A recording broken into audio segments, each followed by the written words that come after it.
మీద వాళ్ళకు కన్ను ఉందేమో నాకు తెలియదు. మూడు రోజుల తర్వాత చనిపోయిన 3 రోజులకి నా ఆస్తులన్నీ నా చెల్ల మీద ఉన్నాయి, నా ఆస్తులన్నీ మా బిడ్డ మీద ఉన్నాయని చెప్పారు. అది కరెక్ట్ కాదు. అది తప్పుతూ పట్టేయడానికి, మీడియాని పోలీసు వాళ్ళు తప్పుతూ పట్టేయడానికి.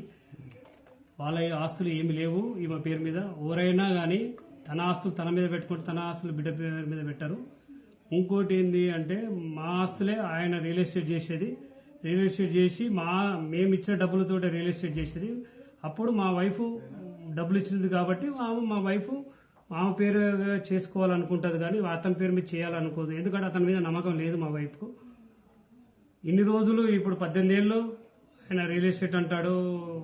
ఆయన రియల్ ఎస్టేట్ ఏం చేయలేదు, ఇట్లా కూర్చొని పడుకొని ఉంటాడు. ఏదైనా రియల్ ఎస్టేట్ చేయాలనుకుంటే వాళ్ళ చెల్లెకి చెప్తాడు, ఈడ ఒక 40 లక్షలు ఉంది ఈఎంఐ అని. 40 లక్షలు ఇచ్చిన తర్వాత ఆ డాక్యుమెంట్ అన్ని మా భార్య దగ్గరకు వస్తాయి, సిగ్నేచర్ పెడుతుంది. ఓన్లీ రిజిస్ట్రేషన్ టైంకే వెళ్ళి రిజిస్ట్రేషన్ చేసుకొని వస్తుంది. ఇవన్నీ వాళ్ళు చెప్పినవి రాంగు. మీరు పర్సనల్గా ఎంక్వైరీ చేయండి. మీరు ఎంక్వైరీ చేసి దాంట్లో నిజాలు తెలపండి. ఆ రోజు చనిపోయిన రోజు మా అత్తయ్య 3 గంటల సేపు ఇక్కడ ఉండి ఇంట్లో ఉన్న 1.5 కేజీ గోల్డ్, 1,40,00,000 డబ్బులు, మళ్ళీ విలువైన వస్తువులు తీసుకుని వెళ్ళింది. అది గోల్డ్ గిట్ట వాళ్ళ ఫ్రెండ్ కూతురు రేఖతోటి పంపించింది. ఆ రేఖ గిట్ట నేను ఫోన్ చేశాను. ఫోన్ చేస్తే అవునన్నా నాతోటి ఓ డబ్బా పంపించింది, అలా డబ్బులు ఎన్ని ఉన్నాయి, గోల్డ్ ఎంత ఉందో నేను చూడలేదు, లాకేష్ ఉంది, కానీ మీరు కాశీ నుంచి బయటకు వచ్చిన తర్వాత నేను ఇచ్చేసాను ఆమెకు అని చెప్పింది. నాకు నమ్మకం ఏంటంటే ఆ 3 గంటల సేపు ఏం జరిగింది ఇక్కడ. ఆ 3 గంటలు మా వైఫ్ ఏదైనా సూసైడ్ నోట్ రాసి పెట్టిందా, ఇంకేమైనా రాసిందా, అది నాకు తెలియదు. ఎందుకు వాళ్ళు 3 గంటల సేపు ఇక్కడ చదవవలసి వచ్చింది. ఇంకోటి మా వైఫ్ బెడ్రూమ్లో ఒక కాలిపోయిన కాగితాలు కనిపించాయి. ఎవరు దాన్ని కాల్చారు, దీని ఈ హిస్టరీ వెనుక ఎవరున్నారు? మా అత్త, మా బొమ్మడిది వాళ్ళ వైఫ్ వాళ్ళేనా, ఇంకెవరన్నా బయట వాళ్ళ వ్యక్తులు ఉన్నారా? అది తెలుసుకోవాలని ఉంది. ఖచ్చితంగా వాళ్ళ చావు కారణం ఎవరైనా కానీ కఠినంగా శిక్షించండి, కఠిన న్యాయం చేయండి. నాకు మీడియా మిత్రులకు ఒకటే కోరుకుంటున్నాను. నా భార్య, నా పిల్లలు చనిపోవడానికి కారణం ఎవరు తెలుసుకోవడానికి ప్రయత్నిస్తున్నాను. మీరందరూ సహకరించండి. మేడిపల్లి పిఎస్లో నేను కంప్లైంట్ చేశాను.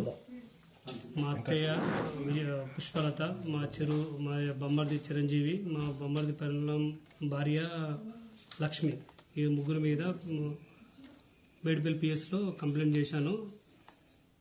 అది సిఐ గారు దీని గురించి 2 డేస్లో నేను విచారించి చెప్తానన్నారు. నా ప్రాణహాని ఉందని గట్రా సిఐ గారికి చెప్పాను. మీరు ప్రొటెక్షన్ చేస్తానని చెప్పారు. మంచిగా స్పందించారు సారు. ఖచ్చితంగా న్యాయం జరుగుతుందని అనుకుంటున్నాను.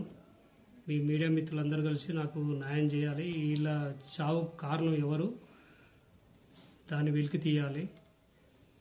నన్ను రక్షించండి, ఈ ప్రాబ్లంని సాల్వ్ చేయండి. మీకు ఎవరిపైన అనుమానాలు? నాకు అనుమానం ఉన్నది ఓన్లీ మా అత్తయ్య పుష్పలత, మా బొమ్మర్ది చిరంజీవి, మా బొమ్మర్ది భార్య లక్ష్మి, వీళ్ళు ముగ్గురికి అన్నీ తెలుసు.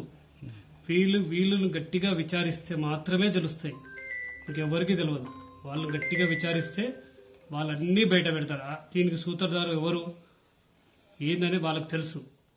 వాళ్ళు విచారిస్తేనే ఇవన్నీ బయటకు వస్తాయని నా నమ్మకం ఉంది. ఖచ్చితంగా పోలీసు వాళ్ళు విచారిస్తారని నమ్మకం ఉంది. మీడియా మిత్రులు గట్రా కొంచెం సహకరించి వాళ్ళని విచారిస్తట్టు చేయండి. అప్పుడే ఈ నిజాలు బయటకు వస్తాయి. ఎవరు దీనికి బాధితులు వాళ్ళ మీద కఠిన చర్య తీసుకోవాలని కోరుకుంటున్నాను.